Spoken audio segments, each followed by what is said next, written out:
네, 어저께였습니다. 관세청이 무관세 통관 의혹을 받고 있는 한진 총수 일가에 대해서 압수수색을 단행했습니다. 물벼락 갑질, 이른바 물벼락 갑질 논란으로 시작된 조현민 전무 관련 파문이 이렇게 한진그룹 총수 일가에 대한 비리 의혹으로 번지고 있는데요. 대담 시간 가져보도록 하겠습니다. 오윤성 순천향대 경찰 행정학과 교수님 그리고 노영희 변호사님 나와 있습니다. 어서 오십시오.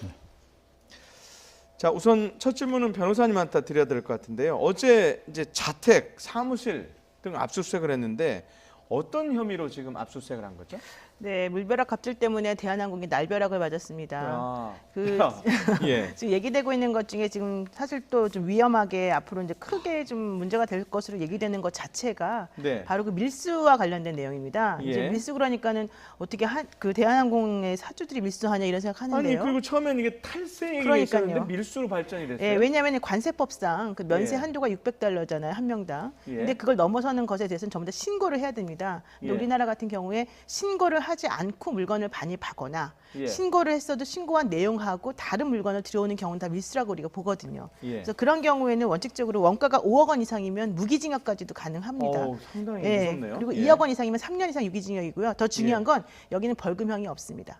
아, 그래요? 네, 그래서 만약에 이게 지금 현재 신용카드를 이제 들여다보고 있다고 하는데 신용카드 사용력을 지금 2013년도 거부터 5년 걸 보고 있거든요. 예. 이 가족 5남 이 5명 전부 다에 대해서. 근데 네. 만약에 여기서 이런 것들이 나오게 된다면 사실은 상당히 충격적인 그런 그 범죄 혐의가 나올 수도 있는데요. 예. 이거 이외에도 이제 조세 포탈, 관세 포탈이 또 문제가 되지 않습니까? 네. 관세 포탈인 경우에는 기본적으로 그 10억 연간 포탈 세액이 10억 이상이면 이것도 역시 5년 이상 무기징역까지 가능한 범죄이고요. 예. 또 문제는 이것들에 대해서 이런 행위를 하는 것에 이 대한항공 직원들이 사실 협조했기 때문에 이런 식의 협조도 사실은 업무상 배임에 해당할 수 있습니다. 그래서 만약에 직원들이 업무상 배임으로 또 조사를 받게 되거나 이렇게 되면 10년 이하의 또 징역이 또 가능하거든요. 그래서 사실은 총체적으로 지금 문제라고 봐야죠. 예.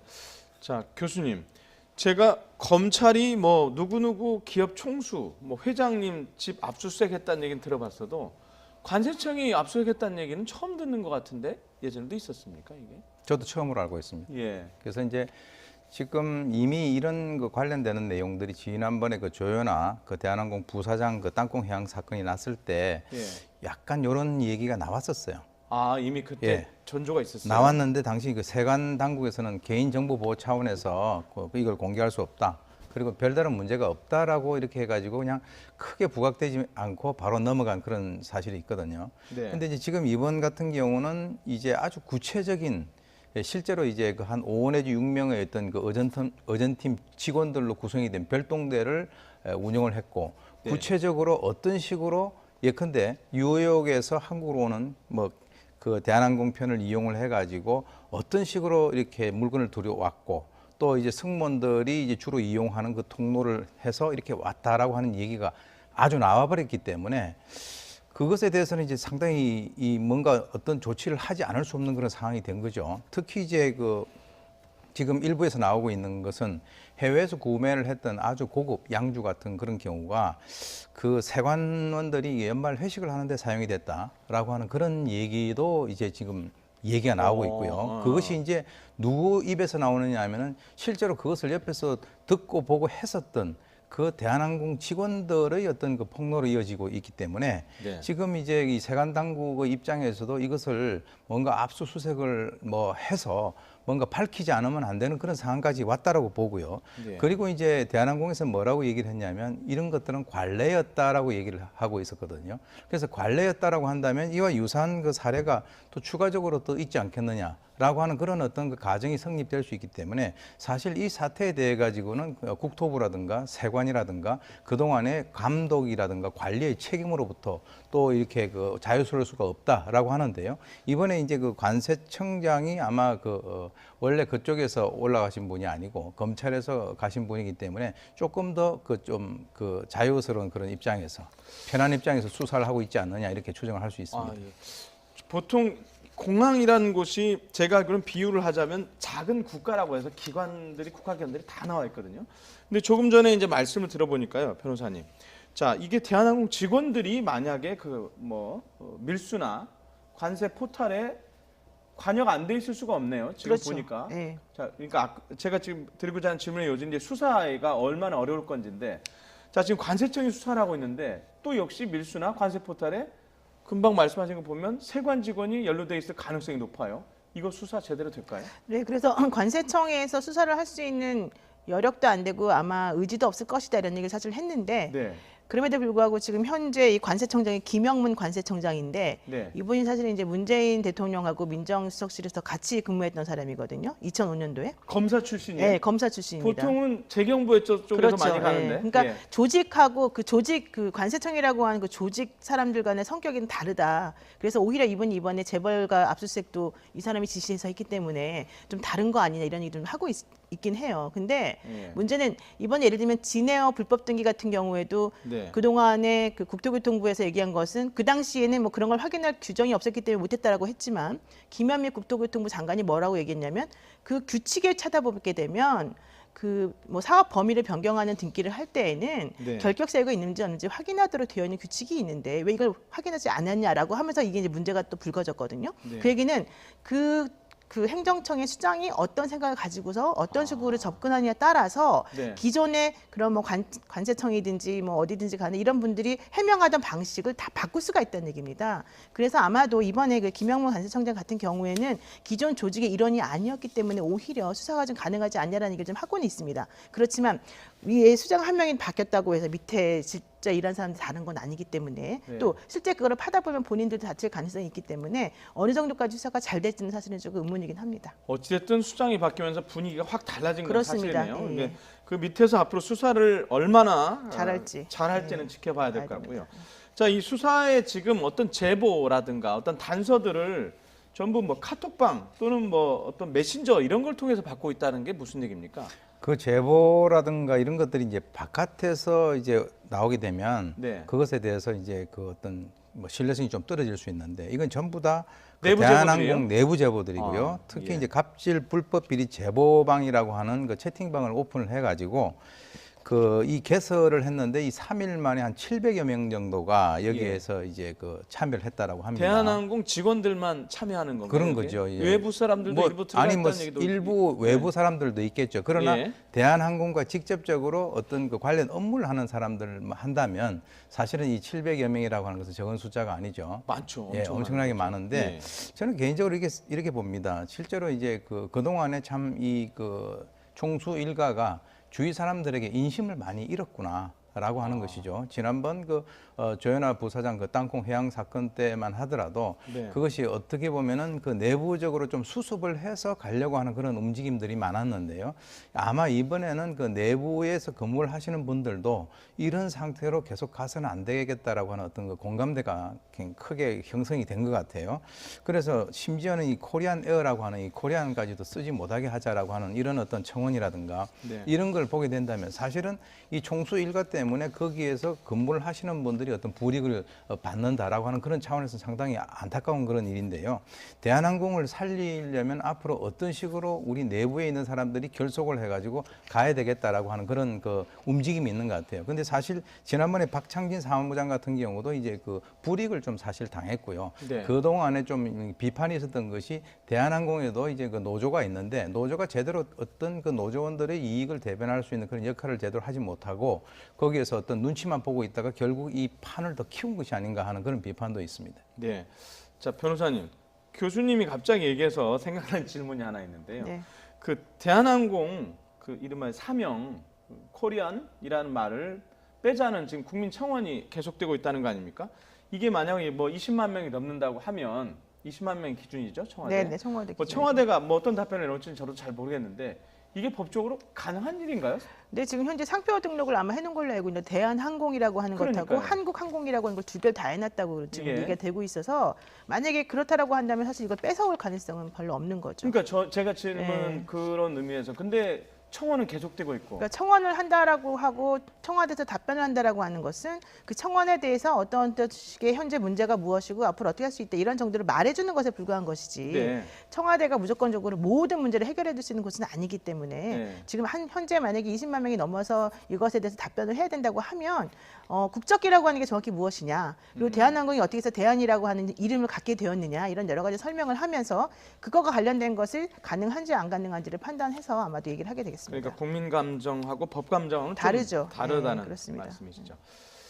자, 원래 드리려고 했던 질문 좀 드릴게요. 네. 그 카톡방에서 지금 제보를 하고 있다는데 네, 아까 네. 말씀하시면 700명 정도가 지금 900명 됐답니다. 아, 900명이래요? 네, 네. 아, 오늘까지 나온 얘기는 그 사이에 900명. 늘었네요. 예, 늘었습니다. 그 900명이 하더라도 저도 카톡방이 여러 개 있는데요. 제 네. 실명이라든가 제 뭐랄까요? 아이디 같은 게 다 노출이 되거든요. 네, 네. 근데 직원들이 거기서 그때 제대로 얘기를 할까요? 카톡방에서 다른 방식으로 제보를 받아야 되는 거 아니에요? 예, 이 카톡방은 사실은 그래서 이제 원래 익명 카톡방으로 원래 운영이 되면서 실제 제보는 거기서 하지 말라고 얘기하고 있습니다. 아. 그래서 그 모여서 이제 서로 간 얘기를 하는데 이게 그 경중을 따져가지고 그냥 경한 일상적인 수준의 그런 얘기는 그냥 얘기하는 정도에 그치는 것이고 정말 제보가 필요한 것은 텔레그램을 이용하자. 그래서 실제 이 카톡방을 운영하는 사람에게 비밀로 텔레그램 톡을 이용해서 그들에게 구체적인 내용을 제보를 한다 그래요. 사실 이번 사건 같은 경우에도 네. 국내 공항에 상주하는 대한항공 직원이 조 전무 일가의 물건들을 대신 들고 상주 직원 통로를 통해서 지나가는 방식으로 물건을 반입해야다라는 얘기를 사실은 대한항공 사무장이 이제 처음에 얘기를 했습니다. 근데 그분이 누구인지에 대해서 사실은 우리가 가서 확인을 해보려고 하니까 나 신분이 노출되면 위험하기 때문에 안 된다라고 얘기를 하고 있어요. 그래서 이 카톡방에 모이는 분들이 지금 제일 걱정하는 게 바로 신분이 이렇게 되면 노출되지 않을까. 왜냐하면 그 카톡방에는 사실은 본인 이름으로 이름이 들어가는 게 아니고 익명으로 이름을 바꿔주는 그런 구조를 통해서 이름이 올라가고 있기 때문에 누군지 모르는데 그래도 제보하는 내용을 들어보면 얘가 이런 거를 아는 걸 보니까 얘는 어떤 사람이구나라는 걸 좀 대강 알잖아요. 그래서 그런 식의 이제 자기들의 신분이 노출될까 제일 걱정하기 때문에 텔레그램 톡이든지 혹은 다른 종류의 보안 메신저를 통해서 이런 것들을 받고 있다는 얘기고요. 그래서 그것을 검찰이나 경찰에서 접근을 해서 실제 내용이 맞는지 확인하려고 하는 과정을 거쳤는데 그게 사실은 여의치가 않았습니다. 그래서 사실은 이번에 그래서 압수수색이 이루어진 건데요. 3남매의 자택을 압수하고 인천공항 제2터미널에 있는 대한항공 사무실을 전격 압수한 이유 중에 하나가 바로 그런 것들이고요. 그래서 만약에 거기서 나온 것들 중에서 지금 우리가 문제 삼고 있는 그런 혐의점들이 발견된다면 그 제보로부터 시작돼서 이제 우리가 그 인지수사 내지는 내사라고 하는데 그런 수사를 거쳐서 실질적으로는 검찰이나 경찰이 스스로 밝혀내는 방식으로 고발이 아니라 밝혀내는 방식으로 이 사건을 해결할 가능성이 높아지는 거죠. 예. 자, 오늘이 일요일인데요. 보통 일요일은 쉬는데 지금 아마도 제 생각이 맞다면 대한항공 홍보팀이나 커뮤니케이션 팀들 오늘 다 나와 있을 거예요. 아마 그렇죠. 상황이 계속되니까. 그렇습니다. 자, 처음에 이제 적극적으로 해명도 하고 지금도 해명을 하고 있을 텐데 그 대한항공의 입장은 좀 뭐 대체적으로 이런 보도들에 대해서 수긍하는 편입니까? 아니면 다릅니까? 좀 이제 수긍하지 않죠. 왜 그러냐면은 아까 말씀하셨던 이 홍보팀이라고 하는 그 직책을 가진 분들은 어차피 이 회사를 일한 것에서부터 보호를 하기 위해서 존재를 그렇죠. 하기 때문에 예. 지금 이제 이런 의혹들에 대해서는 좀 과장이다라고 이제 해명을 하고 있는 그런 입장인데요. 왜 그러냐면은 뭐 현재 지금 여러 가지 제보들이 당연히 확인되지 않는 그런 내용들이 언론에 무차별적으로 제공이 되고 있기 때문에 상당히 당혹스럽다. 그리고 이제 부분 과장되거나 사실과는 좀 거리가 먼 그런 내용들로 이루어져 있다. 그리고 또 회사와 직접적으로 연관되지 않는 그런 일들, 예컨대 이 총수 일가가 회사가 아닌 그 어떤 본인들의 그 주거지에서 뭐 소리를 질렀다든가 하는 네. 이런 것들과 관련돼 가지고는 본인들이 그 내용을 확인해 줄 수 있는 그런 입장이 아니다라고 얘기를 하고 있습니다. 근데 이제 중요한 것은 아까 얘기 나왔습니다만은 신분 노출에 대해서 상당히 걱정하고 있다라고 하는 것은 그분들이 만약에 이번에 뭔가 좀 방향성이 잘못돼 버리면 본인들이 직장을 잃을 가능성이 제일 두려운 것이거든요. 그 하나의 예를 들어 보면 이번에 이제 조현민 전무가 고함을 지르고 났는데 바로 그 근처에서 녹음을 했잖아요. 그것이 하나의 기폭제가 됐다라고 보는데 지금 이번에 이 사건이 발생되고 난 뒤에 그 조양호 회장이 집무실 방음 공사를 지금 지시를 했다라고 하는 그런 보도가 있거든요. 그래서 집무실 방음 공사를 지금 지시를 했다라고 하는 것은 어떤 의미에서는 안에서 지속적으로 고함 지르겠다. 그런데 바깥에서는 녹음을 하지 말라라고 하는 이런 여러 가지를 봤을 때는 오히려 문제의 어떤 실체에 접근을 하지 못하고 내부 보안에 대해서 신경을 쓰고 있는 그런 면이 있는 것 같아서 상당히 좀 아쉽지 않나 이런 생각이 듭니다. 네. 그 보도를 어디서 혹시 보셨어요? 요즘 나와 있어요. 나와 네, 있습니다. 인터넷에 나와 네. 있어요. 회장이 집무실에 집무실 저기 네. 방공사를 해라. 금요일하고 토요일에 이미 방공사를 근데 마치고 통상적으로 있다고. 이런 일이 벌어지면 회장이 얘기하기보다는 그 비서진에서 알아서 하게 되는데 그렇게 보도가 나왔어요? 그 좀 보도가 확인해봐야 정확하게 될 텐데. 회장이 지시를 했다라고 나오는지 아니면 그 비서실에서 비서실에서 알아서 알아서 했는지 했는지, 그런 예. 것까지 구체적으로 나오지는 않았는데 예. 일단 금요일하고 토요일에 그 조양호 회장의 그 집무실에 대해서 방공사 하도록 얘기가 나와서 그 대한항공 측에 있는 분들이 걱정을 한다는 내용으로 나오죠. 왜냐하면 이렇게 만약에 하게 되면 실제 그 문제가 되는 것은 해결하지 않고 눈을 가려버리겠다라고 한 뜻이냐, 아예 그럼 우리는 계속 소리를 지르겠다는 뜻이냐, 그렇게 되면 우리 회사는 어떻게 되느냐 이런 식의 걱정을 한다 이런 내용이 나왔습니다. 그러니까 그 주체가 누군지도 상당히 오해가 있을 수 그렇죠. 있어서 제가 좀 네. 짚고 넘어가려고 죄송합니다. 그렇습니다. 예. 자, 그리고 지금 경찰이 조현민 전무 관련해 가지고 압수수색을 이미 했잖아요. 네, 그렇죠. 휴대전화를 지금 이제 제출을 받아서 분석을 하는 것 같은데 이걸 분석하는 가장 큰 이유가 뭡니까? 휴대전화 제출받지 않고 압수를 통해서 가져간 것으로 죄송합니다. 나오고요. 압수를 이게 했으니까. 업무용 휴대폰하고 예. 개인용 휴대폰 두 개를 지금 압수했다는 얘기가 나오고 있는데 네. 그걸 가져간 이유는 이 폭행과 관련 특히 이제 조현민 씨 같은 경우에 가장 현재 문제가 되는 건 특수폭행이냐 그냥 폭행이냐의 문제하고 또 하나는 그 폭행 사건이 있었던 이후에 증거인멸을 시도했는지 또 관련자들로부터 증언을 못하게끔 회유하는 작업이 있었었는지 이제 이런 것들을 확인하기 위해서 사실 하는 거죠. 뭐 과거에 조연아 씨 때도 약간 그런 그렇죠. 게 있었죠. 예. 그런 걸 왜냐하면 객관적으로 이런 광고 대행사 직원들 뭐 10몇 명이라고 하는데 그분들의 얘기를 해도 명확히 얘기를 안 하고요. 사람마다 얘기가 좀 서로 다르거든요. 근데 지금 압수수색을 그 당시에 있었던 그 광고 대행사 팀장 핸드폰도 압수수색을 했고요. 하드디스크에 들어있는 여러 가지 정보들도 압수를 했다고 해요. 근데 왜냐하면 그 사람들이 그 당시에 녹음을 다 했다는 거잖아요. 그러면 조현아 씨나 그러니까 조현민 씨가 얘기하는 것하고 만약에 그 당시의 목격자들하고 얘기가 서로 다른다라고 한다면 누구 말을 믿어야 될지 모르는 상황이기 때문에 객관적인 증거를 확보하기 위해서 이런 식의 압수수색을 하는 것이고요. 네. 이게 만약에 그때 거기에 보면 유리 깨집는 소리가 났다고 하는데 그게 이제 CCTV가 사실 그 방에는 없거든요. 그러면 그 소리 같은 것들을 분석을 해서 이게 그 사람을 향해서 그쪽으로 던져서 이게 정말 깨진 것인지 아니면 정말 반대 방향 혹은 위험하지 않은 방향으로 던져서 깨진 것인지 따라서 특수폭행이냐 그냥 폭행이냐가 달라질 수가 있고 또 하나는 상습폭행 같은 것이 있었는지 아니면 상습적으로 모욕이 있었는지 상습적인 협박이 있었는지 뭐 업무 방해가 있었는지 이런 것들을 확인하기 위해서 필요하기 때문에 제가 봤을 때는 이런 압수수색하는 건 당연한 것으로 봅니다. 예. 자, 이 문제에 관련해서 마지막 질문 드려야 될 것 같은데요. 이 문제가 갑질, 이른바 이에 대한 국민 감정 때문에 지금 상당히 계속 커지고 있어요. 대한항공 입장에서 볼 때도 지금 예전에 아들 나왔죠, 이제 두 딸 나왔죠, 어머니 나왔죠. 지금 이 심각성이 가족 전체로 번지는 거 아닙니까 지금? 사실 그 지난번에 땅콩 해양 사건이 났을 때도 그때 2014년인데요. 예. 지금부터 4년 전인데 그때도 또 일부에서는 이 어머니 이명희 씨에 대한 얘기가 나왔었어요.